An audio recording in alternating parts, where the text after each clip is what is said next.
DJ LeRoy. Night Watchman. Hey, Night Watchman. Before we go a little bit further, I just want to say that, unlike in previous times, the countdown, I don't see that in the corner, the left-hand corner, or if they changed the format completely. I don't know. Okay. Well, I see it here, so. Oh, yeah. got Night Watchman. See, I love you. You got to put that quarter in the slot, man. That's what that is. Well, needless to say, Night Watchman, and thank you for also correcting me while we were offline in terms of, let's say, non-traditional sports. No, and Lynda actually put it succinctly. Those with access to the sport. Okay, that's the thing that we can really, really discuss. So, and that woman that I'm referring to is Miss Lynda Hamilton, Harlem Junior Tennis and Education Program. Hey, Lynda, how are you? Welcome. I'm very well. Thank you for having me on your show. Absolutely, absolutely. So, Night Watchman, this next person I actually met. It was on can you say a stoop in Harlem? And that was on Lenox Avenue, and it was a photo shoot for J.P. Morgan Chase. It can only be Mr. Malik Garvin. Yes. All right. All right. You got him? Yes, got him. Hey, he keeps leaving us. Stay on the stage. Why don't you just okay, dude, thank you. Here we are. Yes. Malik, how are you doing, sir? I'm doing well. Thanks for having me on today. Absolutely. A pleasure. And Night Watchman, someone who I've known, like, it seems like forever. And of course, I definitely inspiration, someone who I said, wow, she did all that. That could only be Wendy Hilliard. Yes. And how you doing?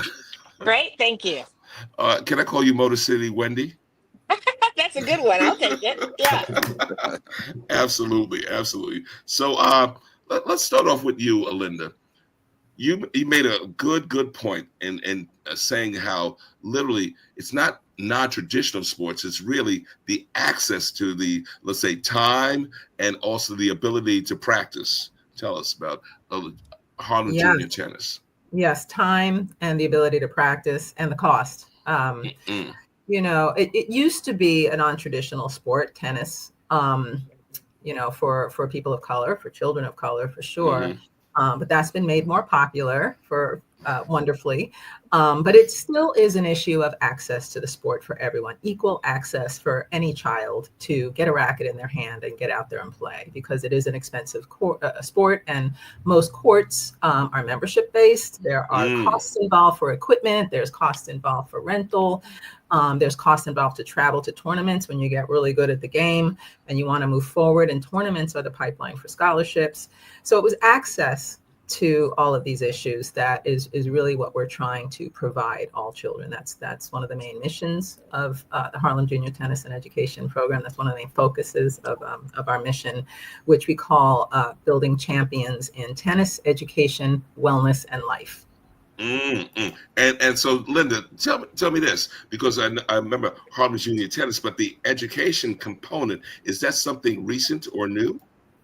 It came about in 1979, actually, because the founders of our program were, they wanted to put rackets in all child's hands. They saw that the discipline of the sport really works to focus children and move them forward into leadership, ways of being. But they recognized, so the organization was formed in 1972. And by 79, they recognized, responding to one aspect of need in a child's life wasn't nearly enough. They needed education support. They needed to start surrounding the children with more holistic programming. And so they started providing what was called homework help at the time. And it was really a tutoring program, just to keep children matriculating in their grades. And as that over time has developed, we built in a wellness component. Children can't study well or learn well if they aren't fed properly, if they're not getting rest, if they don't know about nutrition, if they don't have a fitness component. Mental wellness has factored very prominently into our wellness program for the last few years, certainly since COVID. We get funding for that now. That's how much we focus on that. So we've become a really well-rounded program, but it started in 79. Okay, thank you for that. And Malik, ice hockey. You know, it was definitely something that me growing up in the BX, as they say, you know, it was something that I would definitely see, maybe even coming on television, and I would turn the channel. Only when I got a little older, I actually just realized that certain skill sports, soccer and ice hockey being another one of them. Could you tell me about, let's say, your program and the impetus for bringing it to Harlem? Sure. Ice Hockey in Harlem, founded in 1987, is all about creating better people. And as Lynda mentioned, it's about access to the sport, a sport where the biggest barrier to entry is a financial need and what ultimately becomes a financial burden for some people. Top end hockey skates cost $1,400. Wow. A good hockey stick costs $365. The barrier to entry into the sport of the ice hockey is the biggest issue. Our program, like many, it's an introduction to a very fun sport, but our program is about creating better people around this sport that can teach you so many life skills about working hard, about working with a team. And again, it's about these opportunities, not just on the ice, about opportunities off the ice as well. There's an educational component, and like many, not like many, like some folks on this call, our program is completely free of charge. Wow. Malik, can you tell us a little bit about your personal journey in playing ice hockey? Sure, Bob. I am a proud alumni of ice hockey in Harlem. I say it's true. I was the first toddler that had a chance to go through the program. My older brother played in its early years, and I was always at the rink, just wanted to be like him. They didn't have hockey for 3-year-olds. The executive director took me out on the ice himself. Found 2 other 4-year-olds for me to play with the next year. They called us pups. That was our first learn to skate program. But my story is that ice hockey got me my education, and it led me to junior boarding school and beyond. And it's something that I'm very proud of, that a program like this made me who I am. Beautiful. Thank you for that. And Wendy, you remember how they used to say with the hair club for men, she's not only something, but she's also a client. You were and are a gymnast, and you will be always a gymnast. Tell us about your program. Yes, so the Wendy Hilliard Gymnastics Foundation was founded in 1996, and I really started it as a combination of my experiences. I grew up in Detroit.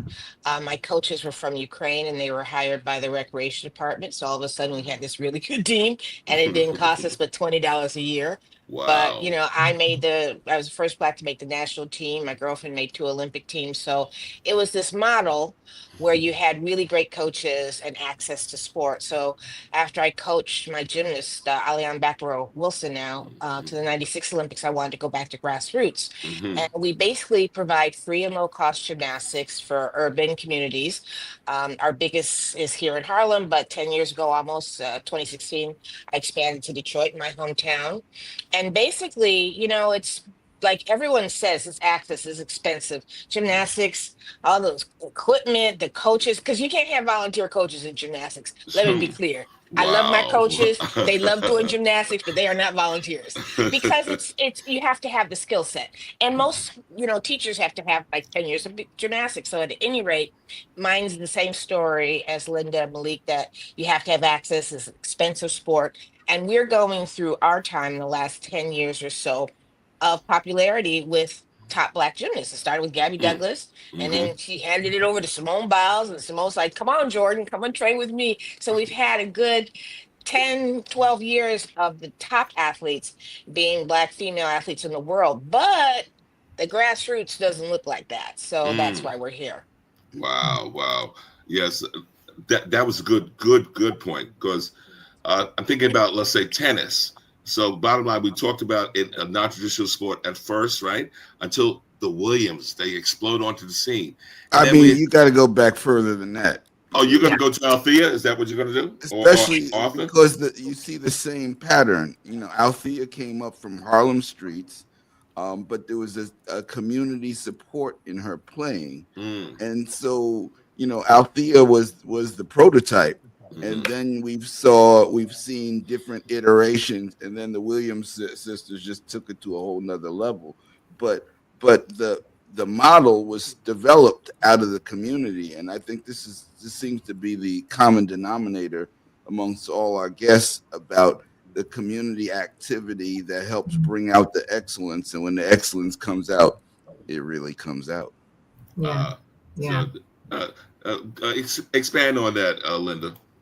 Well, Althea was raised 2 blocks from the Harlem Armory, where Harlem Junior Tennis is based. And in fact, she did practice there too, as did Arthur Ashe. They both played at the Armory, and we've been based there since inception in 1972. And we're proud to share space with Wendy's organization. It's wonderful. But yes, we and I'm not sure if y'all are aware, but this is the 75th anniversary of Althea's Grand Slam win. First Grand Slam win. So she will be a focus of honor at the U.S. Open, we know. And we, because the Armory is a shared space, we have not been able to grow our program for a number of years. We have a wait list now because it is becoming a more popular sport. We have a wait list of over 500 kids every year. Wow.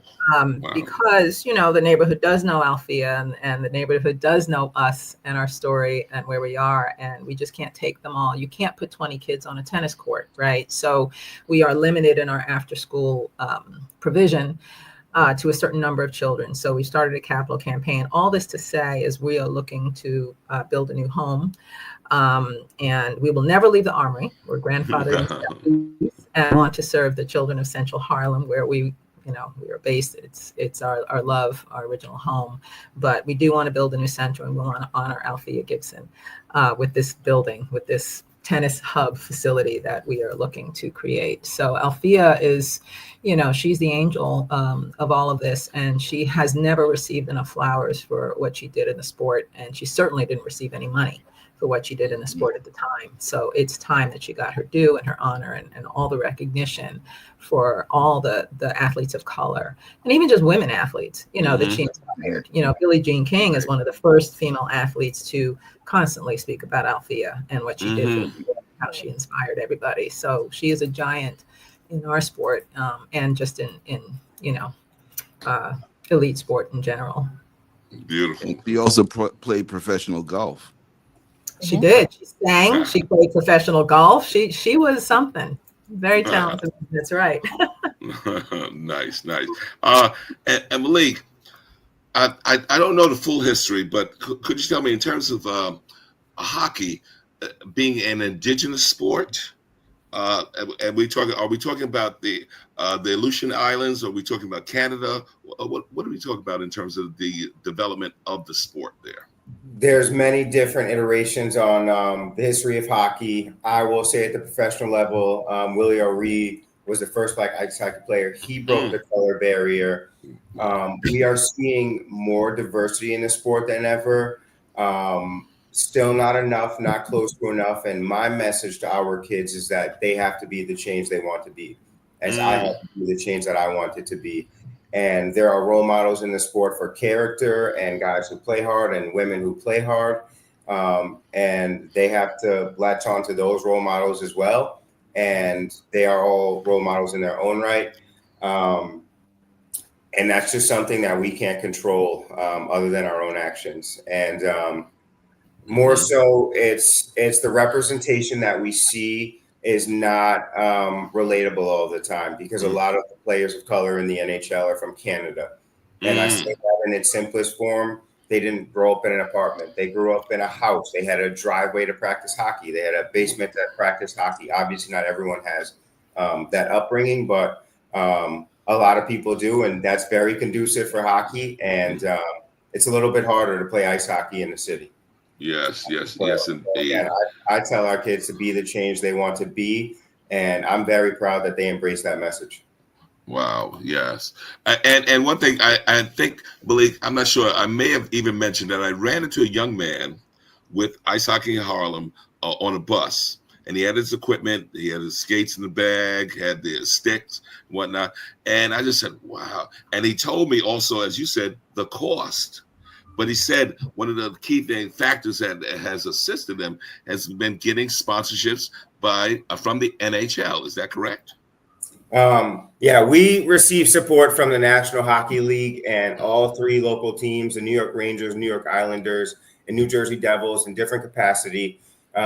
We've been around since 1987. We're a small nonprofit, currently 2 full-time staff members, and we rely on over 50 volunteer coaches.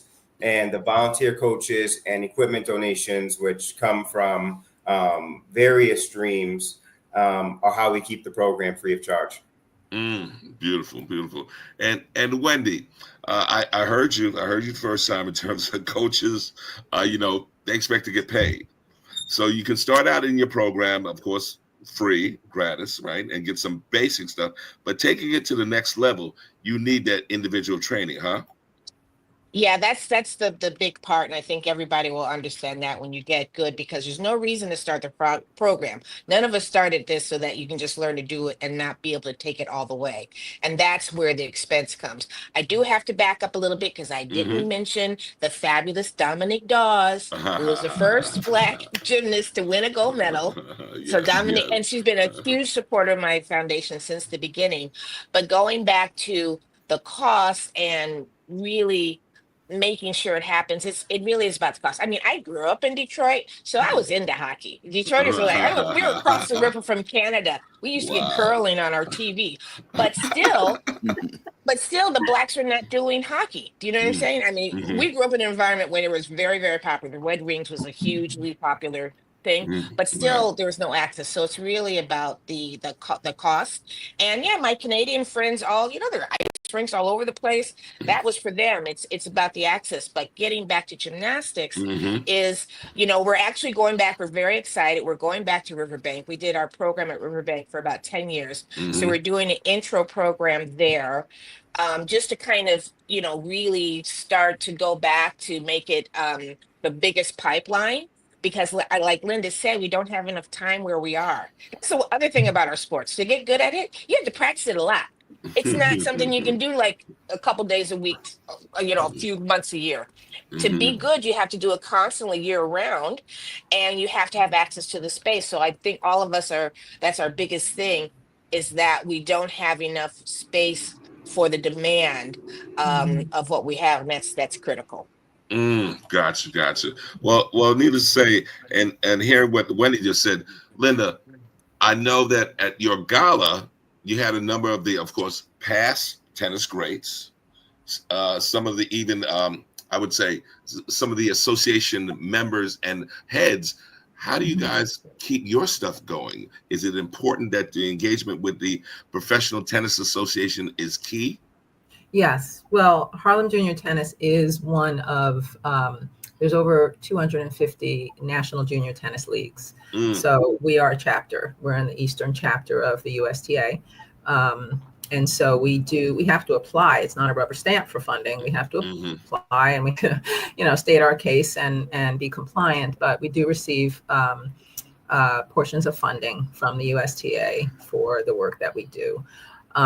We are, as far as I know, the only national junior tennis league under the USTA that has built in a really robust wellness program. Most do tennis and education. That's a key. But we build in wellness. So we do get funding from the USTA. We do get funding from the Junior Tennis League and other ancillary tennis organizations. But we needed, the reason I came on board last September full time as the first development director for the organization. It's been around for 52 years at that point. They didn't have a lot of infrastructure staffing because it's been so grassroots on the ground. All the money that they got, they put right back into programs, and so the infrastructure staff hadn't really been built out. And it's only with that you can diversify and expand and increase your funding base. And, I saw a need to do that. I was actually brought in as an external consultant to do that in 2022.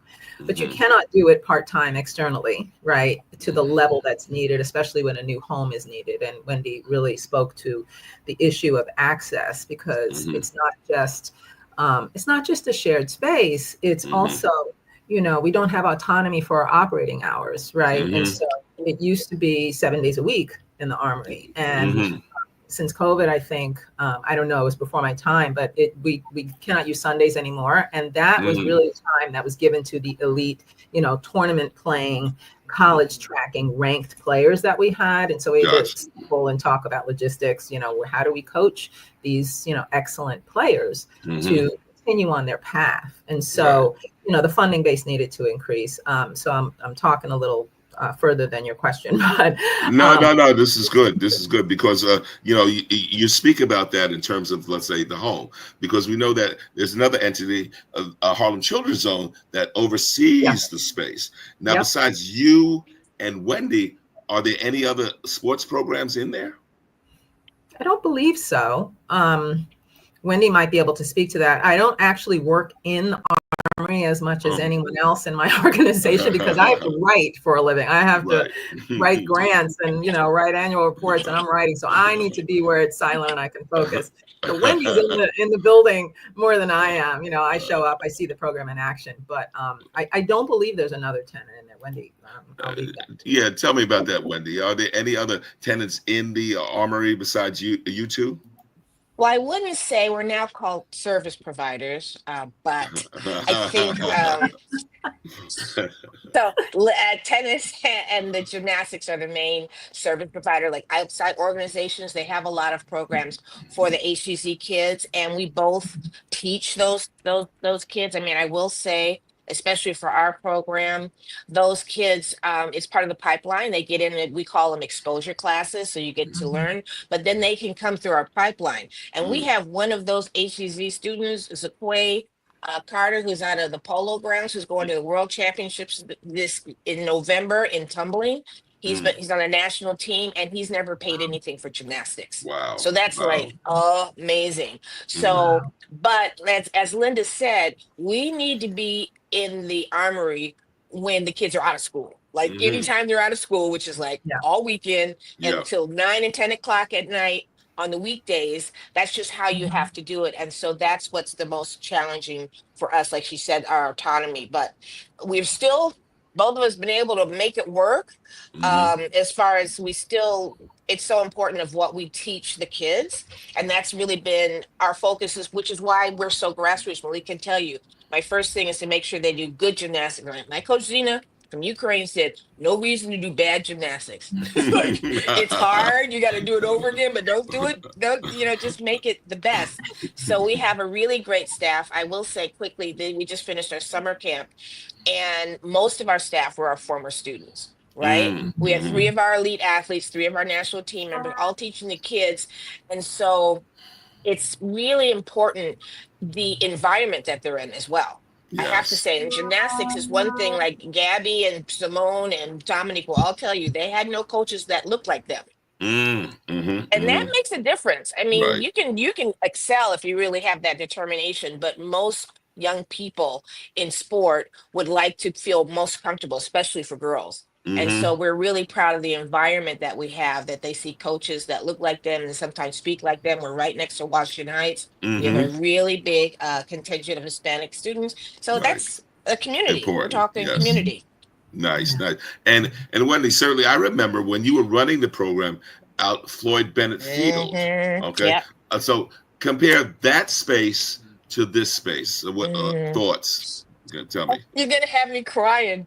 Oh, because Go ahead. that gym at Aviator, which is actually just closed down, that's another story. But it was a 15,000 square foot dedicated gymnastics center with pits. I did the rock climbing wall. It was so fabulous because it was for me, it was wonderful to be able to design and develop and program that. But it was so far.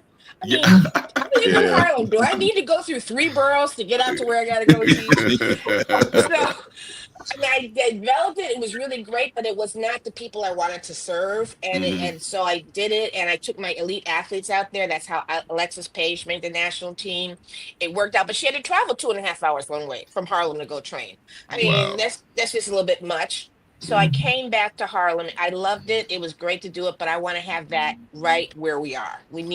They deserve to have that type of facility where kids have access to it. Beautiful. And quick question. I'm wondering, because I do know a little bit further up, we have the Armory at 168th Street near Columbia Presbyterian. But I noticed that in terms of it dedicated, it seems like only one sport, and that the track and field is that's the track Armory. Yeah, it's a track. I mean, I'm on the board there. And so the difference of what we're talking about is that each of our organizations needs something like that. That's the city still runs basically, but that is dedicated to track. And that's been able to flourish. And they've got thousands of track meets and thousands of kids, because it's dedicated, but they're there all the time. Right, so if you have that for tennis, you have that for gymnastics. I mean, for skating, which is a really big thing. I know the fight. I know the fight to get some ice time up in here. And it is a thing, but if you just give those type of facilities to our sports, we'd have that same type of success. Gotcha. And Malik, there was recently a demonstration. I believe it might have been at the Apollo before they shut down.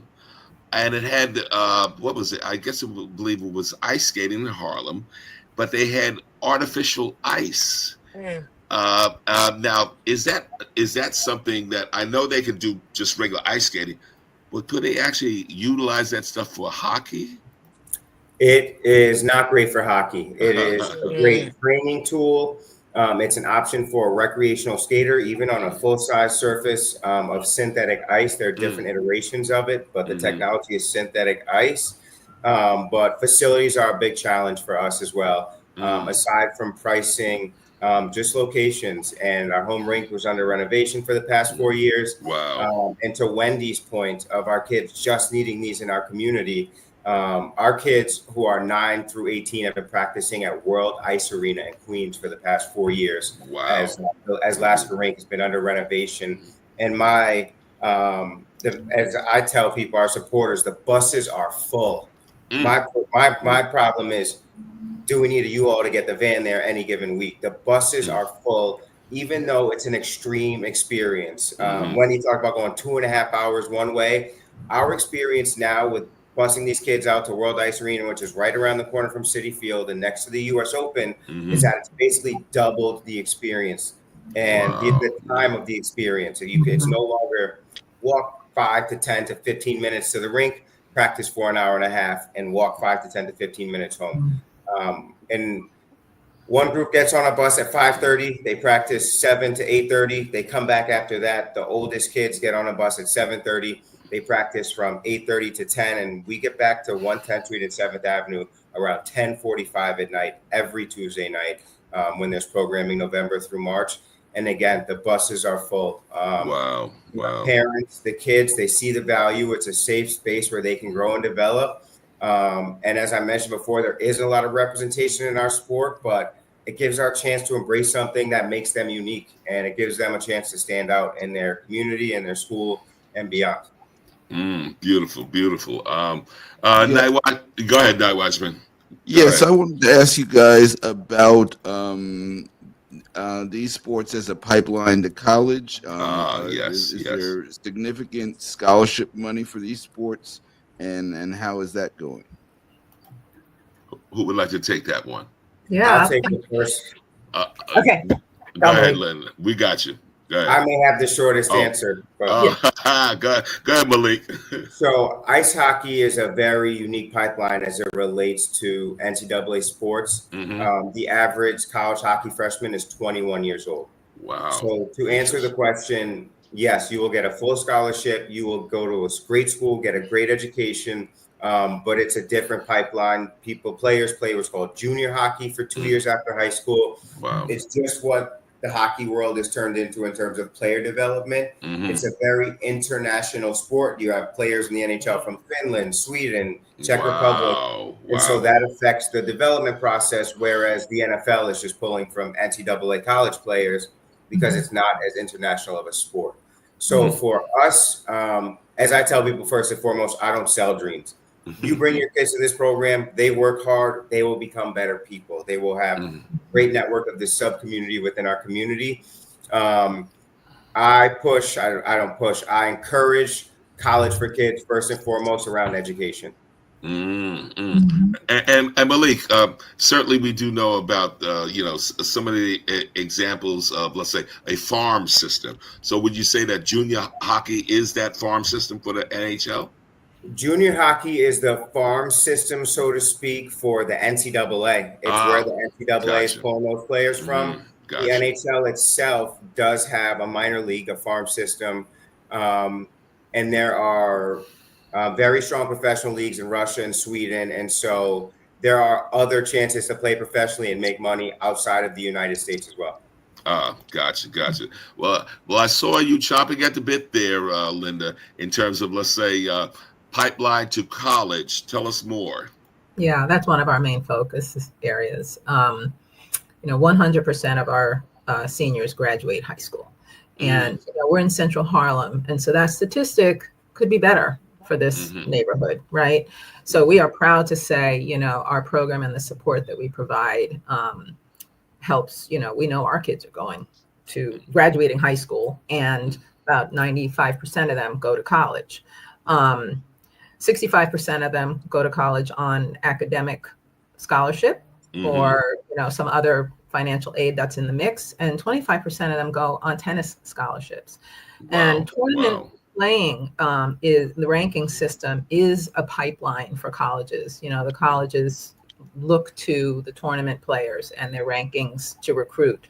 So we have a number of players that go 4-year rides. We have one player now. It's mostly been a local sport for us, but we do have one player we're so proud of, DJ, who is actually on a 4-year scholarship in Rome. Wow. Fabulous experience for a kid born and raised in Central Harlem, right? He's one of our leaders. He comes back and does some coaching for us, when he's home. He's been working with our kids over the summer. He does the travel coaching with our kids to play in tournaments, the WTA tournaments, and some few other opportunities that they get through the USTA. So he's become a travel coach. He's a great inspiration for our kids. So our kids they excel in school, and we ensure that is a focus. We're not telling each kid, we're putting this racket in your hand and you will be the next Venus. It's about you will be a leader and a whole person, and you will know how to conduct yourself in life, and achieve the dreams that you want, because we are helping you build your skills in a holistic way. And tennis is a great focus sport. Discipline, self-discipline, self-management when the challenge gets tough, and it's all on the line, staying focused and pulling yourself through. That's a skill, and because of that, one of the focus areas at our educational program is social and emotional learning. We spend a lot of time focusing on those skills, executive functioning skills, decision making, inner peace and resolve, and you see a lot of that in tennis, right? When you watch matches, that has to be embodied. So yeah, our goal is really matriculating through your school and going to college with support to do that. Sometimes kids get into college and they can't afford it, but our kids getting into college and they're able to go. In the past few years, our graduates have cumulatively earned over $1 million in scholarships. Wow, beautiful. So we're really proud of that statistic. Yeah. Excellent. And Wendy, I'm coming to you because, let's say, that pipeline, going to college, higher learning, also in terms of, let's say, education, and I heard this from you, Malik, also a nutritional part to it, because remember, you can't be up there, you can't be like me, flipping and all that stuff. So tell me, what are some of the things that you're teaching the young folk to prepare for? Well, I'll take two things. Let's just finish the college piece. Yep. So for us, it's not as strong because we don't have enough time in the gym. So in women's artistic gymnastics, those athletes that are NC2A, which includes Jordan Childs and Jay Carrick, like Olympians, Suni Lee, the level of excellence that they have for being in college, they actually practice and train less in college than they did to get there. right? So Wow. it's a very elite thing for women's artistic. The good thing is that there's a new sport called acro tumbling, and we are super excited. We had a coach from Manhattan now University come to us, where it's basically, if you can kind of picture cheerleading without the cheering, right? Mm-hmm. You have to be able to tumble really well. You have to be able to stunt. And so that's becoming a full-fledged NC2A national champion sport. It's been around for a while in January. So that's going to be a great pipeline for many of our girls. It's only for girls, acro tumbling. But I will have to say that we did have one athlete, Zanelle Mango, who competed at Fisk University, and which is the first HBCU to have women's gymnastics. They weren't able to stay there, but the key is, and I think what Lynda and Malik are saying is that you have to tell parents what you do when you're dedicated to these types of sports is that you will become focused enough to do really well in school, to do really well in your community. If you're practicing like we are, if you're getting on a bus, like Malik's saying, going to play hockey and then coming home and then having to do your schoolwork, all of these elements is really what parents need to look to. And I will have to say that you parents, if you just, the number of athletes that really get college full ride scholarships is like, you guys have to realize that it's just like professional athletes. When you want to put your child in a sport, you want them to be dedicated to sport, to do the best that they can. They will benefit, no doubt. Right. They will no doubt benefit. And the other thing I will have to say, what Lynda and Malik are talking about, when our kids go out and you talk about social emotional learning, they have to navigate being the kind of few blacks in a situation in adversity. And you guys know that's a skill. You know you have to have it in this life. And all of our kids do that. When, like, our kids are just coming from a camp in Tennessee, a gymnastics camp, right? And so they have to get used to being excellent and feeling comfortable in their own skill, in their own skin, and their own skill in environments where they may be the only black. They may be training in Harlem, which is great. But when they go out to competitions, it's a different story. And that's a skill that's very important to teach young people. Thank you for that. And Malik, I think we spoke a few times, and you were literally like what they have in Little League, traveling here, traveling there, and capitalizing on what Wendy just said in terms of you go into this particular, let's say, rink. Are you the only, let's say, team of color in this rink? Tell me. Yes, we are. Our experience in general is that we are the only minority team, not in just our home rink, but many of the rinks that we go to. And to be transparent, I've lived in this world since I was a toddler. I've seen it.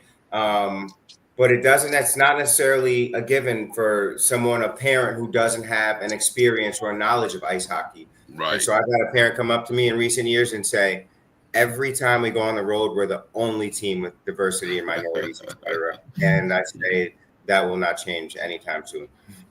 Well, tell me this: the young people, when you enter that particular place, are they intimidated?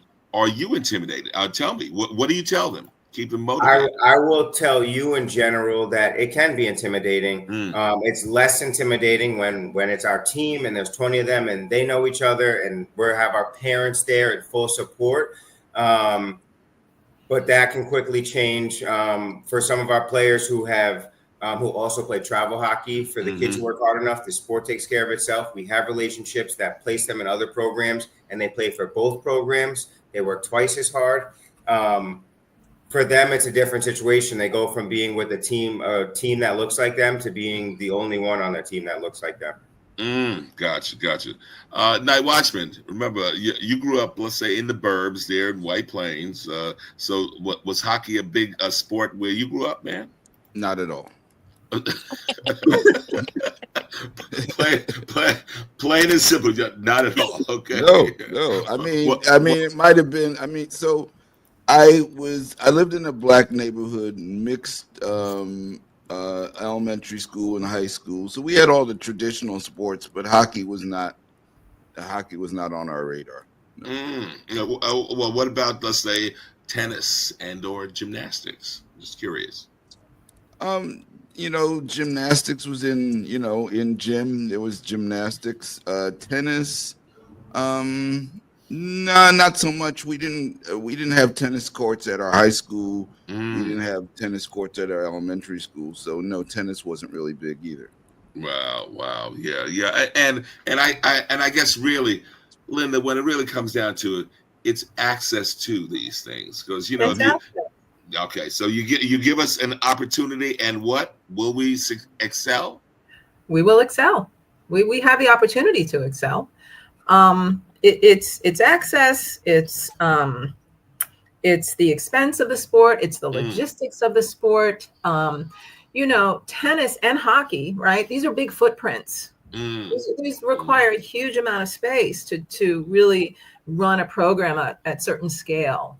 And so these are some of the issues, the what Malik was talking about, the transportation and getting his kids to rinks. Rink time is hard to come by. Well, we have the same issue. We've got to pay for busing to get our tournament playing kids during summer camp. Thank God we have this relationship with Fordham University's Rose Hill campus in the Bronx, and it's not as far as Malik has to travel, but it's not our home courts, because we can't support our tournament playing kids over the summer and full day programs at home. And so we've got to build in these logistics. We've got to explain it to our parents. They've got to build it into their day. We've got to build it into our fundraising. We've got to, really plan for these things. It takes a certain amount of time, energy, and funds. And that's taking away from our focus on the program and the direct delivery of our focus area to our children, because we've got to make that as important to make it happen for all of them properly. So over the summer, we divide our kids up. We have our beginners grassroots right here on Howard Bennett tennis courts on 135th Street. It's like our home courts. They're in need of upgrade, so all of these kinds of logistics are real.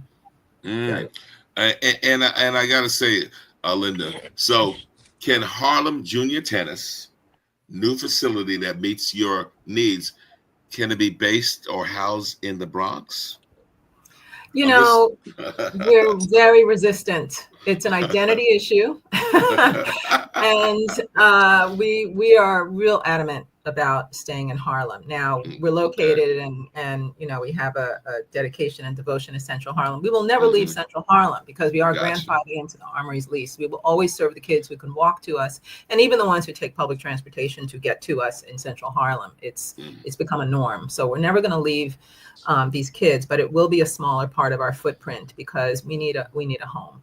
And as we know, development in Harlem, it's like I won't say battleground. That's too divisive, but it's hard to find space, and it's hard to find space that's not being eyed for, high-rise buildings and these kinds of things. We require a very large footprint, but we are determined to stay in Harlem, and we have honed in on a space we think might work. All right. Really exciting. Yeah. Beautiful. Okay. And of course, Wendy, BK to now Harlem. All right. Your ideal facility, could it be based anywhere in the 5 boroughs, even Staten Island, or what? No, not Staten Island. What? I don't know Like, what were you thinking? No. That's a bridge too far. A bridge too far. That's good.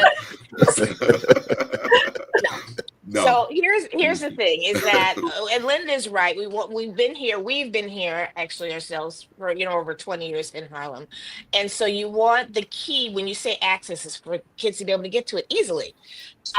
Bronx is fine for us. We're going to stay as much as we can at the Armory, but we will have a space that our demographic, because the actual thing is that to go from Harlem to Brooklyn is like an hour. You have to, the reality of being even in the city can be a lot, but we'd like to continue what we have up here. And my idea, and I'm talking to the city and I'm talking to them all the time, I'm like, okay guys, let's do this. Let's start with one dedicated gymnastics center. I always tell people it has to be just gymnastics. It's like a swimming pool. When you put a pool in, all you can do is swim. When you put a gymnastics center in, all you can do is gymnastics. So get that straight. So if you have one of those, and then what we need to do is have other centers in other boroughs, because we're talking about this travel. It shouldn't have to be that onerous. right? If you're in the suburbs and you go to I'm sure it happened to tennis and hockey, you say, we have this tournament so-and-so this weekend. You just give it to the parents. They have their own car. They're going to make their own hotel reservations. They're going to get their kid there. All of those resources we do not have for the kids that we serve. Right. And so that's what we're talking about, all the logistics that we have to manage as an organization to keep it open to our community that we're trying to serve. It's so important that you have access, as we all say, to be able to get to what you can do, because you have to dedicate the time to do it. Gotcha. And Wendy, certainly, I know you're right there. You're in Central Harlem, or literally at the border where Central turns into East. I know this. Yeah. However, we see a $8 billion project in West Harlem, aka Manhattanville, courtesy of Columbia. Any collaboration with them and what they're doing there? I'm trying. I'm trying to talk to everybody. And that's my legacy. When you talk about what's next for us, is we have to, as Lynda says, we have to have a home, right? We've been doing these programs for so long, and we have to have a home, and that's how the legacy will continue on. We will, we're talking to everybody. And that's kind of what we do. It's a consistent thing, because I will say, after doing this, I'm very proud of my staff. They run the programs. I'm not in there teaching gymnastics anymore. We have really great, we've had this long legacy, so that we know what we're doing. We're teaching the sport, we're creating champions, and we're introducing kids to gymnastics. The next point is to have a home where you can really expand and have your legacy last forever. Beautiful. Speaking of, let's say, IVs, all right?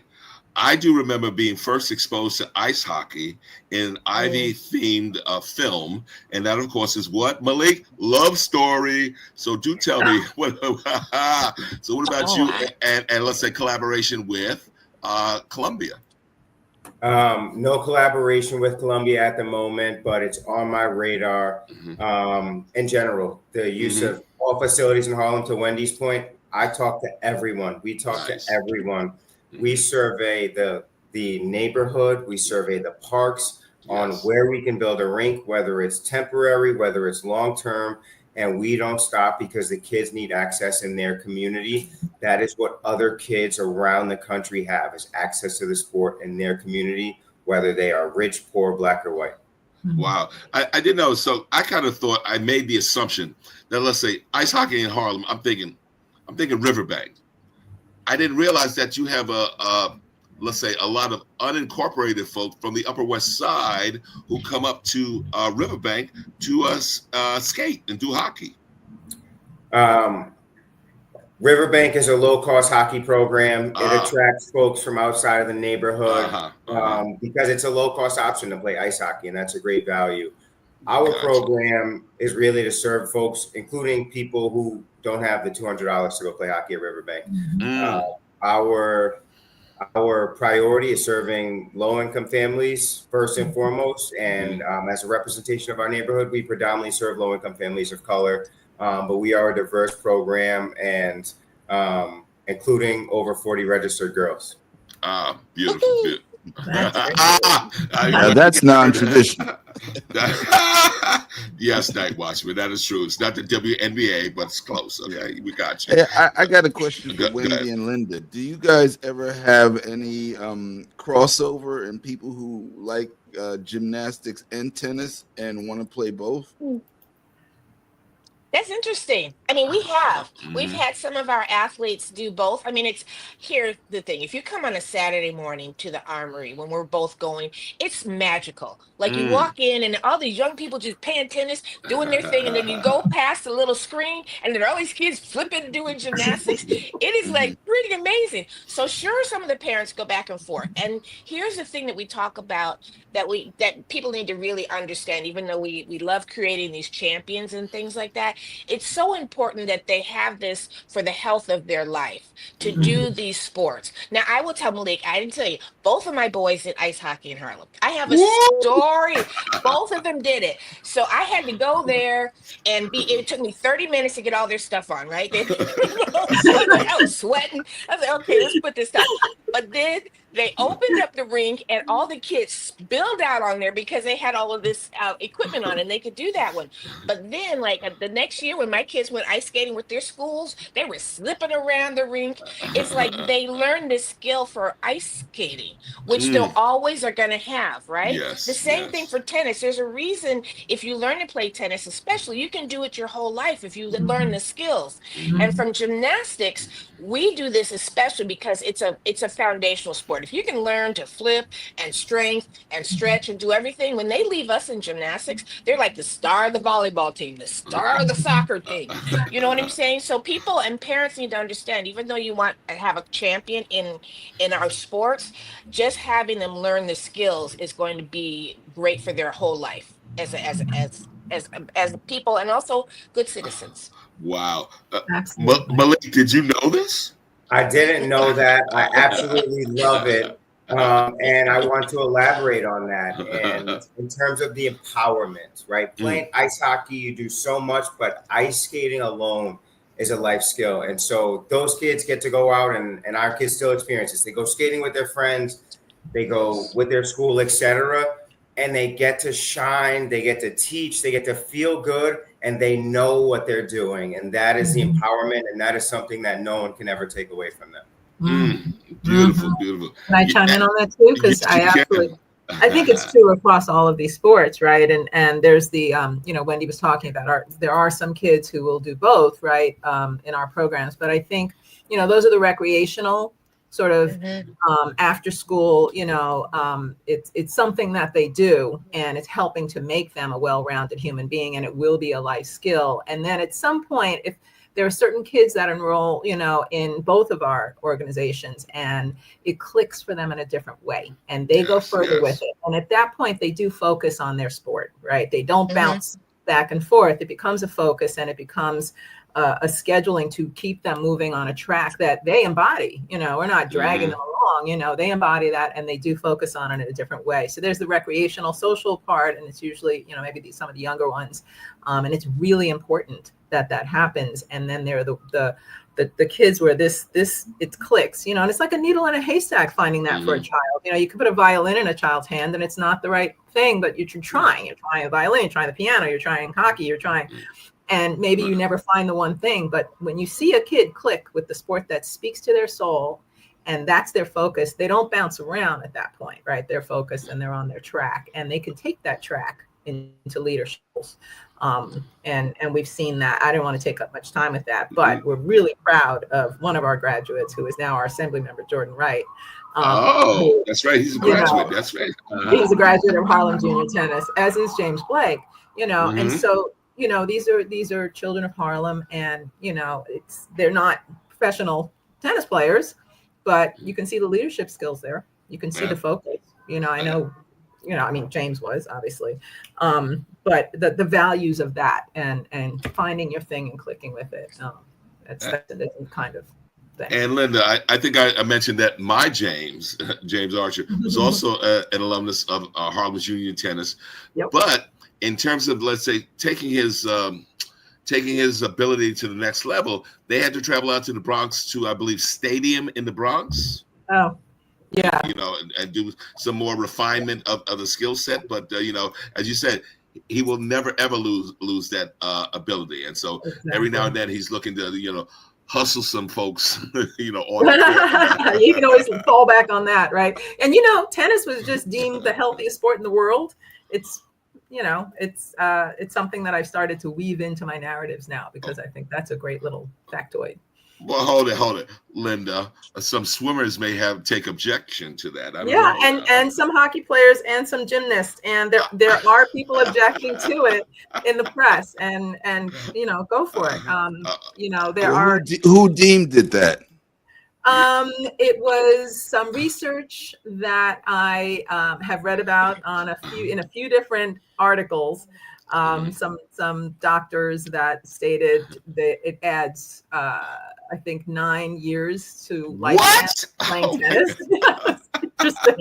So I just love it. There are people who say, prove it. Like, is this true? No, No, I would definitely say that, of course, our former mayor, David Dinkins, way past his prime, he was still out there on the court doing his thing. Huh? He was until his knees didn't allow it. That's, But yes. yeah, he swore by tennis. Gotcha. Yeah. Well, yeah, I will say there are a couple things I would just jump in here is that what we're talking about, if you start people young appreciating how to train sports, they will stay active. It's really being active where you like tennis is a little bit easier to do because you have more access to that to keep doing that. In gymnastics, like I'm a big yogi person, and I say gymnastics is yoga on steroids. That's what I think it is. It's like you just stretch and do a little bit more. So it's kind of like how you break everything down. But I think the most important thing that we're telling here when we talk the life skills is that once you learn young how to take care of your body and how to do skilled sport, then you keep that with you and you'll do it forever. And that's kind of that when you talk about healthy adults, it's important that they have this background to stay healthy. Beautiful. 100%. Yeah. Well, Night Watchman, oh my God, I looked around. It's the lightning round. What do you think, buddy? It's time. All right, here we go. So you know what? You guys will have a last opportunity to just share information and how people can contact you and anything you want to say about what's upcoming in your world. Okay, who do we want to go to first? You know what? What about you, Miss Lynda Hamilton? Let's do it. First, okay. Well, I will say in terms of what we have coming up, we have our annual Harlem Week activities where we do free tennis clinics at 135th Street, Howard Bennett Court, on August 16th and 17th, 2 days in a row. And simultaneously on the 16th, we will also be involved in the Martin Meets Malcolm festival on 120th Street, doing a tennis clinic there at the same time that we're on Howard Bennett on August 16th. So please come out. These are free. They're family fun days, and it's always a good time. But we're just so proud to serve Harlem. It is our identity. It is our coaches and a number of our board members and staff. Many of them are lifelong Harlem residents, came through the program, 100% BIPOC. Our children see themselves when they see our leadership and our staff and our coaches. And we really create an environment that nurtures the whole soul and meets our and provides any child access to learn tennis, provided we have the space. We have a waiting list because our program and our impact is proven. So it's a joy to work for this organization and serve the community of Harlem with this fabulous program. Beautiful, beautiful. Malik, do tell what's in the wings, waiting in the wings for ice hockey. Well, we just came off a summer camp for 45 kids, our 4th annual at the Harvey School. But to find out more information about Ice Hockey in Harlem, people can visit our website, icehockeyinharlem.org. We're on Instagram at Hockey in Harlem. Beautiful. Beautiful. We take in 50 new kids ages 3 through 7 every year. That's our pipeline and our Learn to Skate program. These kids come in at a young age. This program is something they stick with until they go off to college.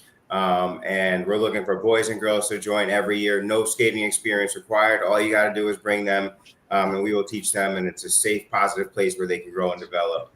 And we appreciate any kind of support from volunteers, donations, equipment, etc. It all makes a difference. Beautiful. Thank you for that. Wendy, what you got for us? Well, I say definitely, go to our website, wendyhilliard.org. We're on Instagram. We're always posting there. We just finished our summer camp, which was really great. We had 4 weeks, about 100 kids. Wow. And so now we're going to start our next programs. As I mentioned, we're doing our intro program for those that have never done any gymnastics at Riverbank, starts in October. Our community programs start at the Harlem Armory, also in October. And in Detroit, we have our program starting in October. And so I would just say that just reach out to us. We serve all ages. We actually have parent and me classes at the Armory, and then we have adult classes, which is super fun, once a week, and those are free if you want to get your gymnastics on. But I will say that we're very excited as we move forward. In February, we host our big Harlem Gymnastics Invitational, which is the biggest gymnastics meet in New York City. So, and it's free to the community. I will just say, check us out online. Come join us, start gymnastics, and support what we do, because for all of our organizations, your investment will go a long, long way. Beautiful, beautiful. Night Watchman, do you think that all of these folks will be invited back to the cookout or what, man? Absolutely. Absolutely. All right. Well, then, Night Watchman, can you take us home? Okay, you've been listening to Soul Lounge Prime Time on WHCR 90.3 FM, the voice of Harlem. Also live streaming on YouTube and Facebook. You can find us always on Monday evening. We're at 6 o'clock on WHCR and streaming on YouTube and Facebook at 8 o'clock. Thanks so much for our guests, not only for sharing their points of view and experiences, but for the great work you do with our youth. Thank you so much, and we'll see you next time at the cookout. Yes, but no raisins in the potato salad, okay? Please.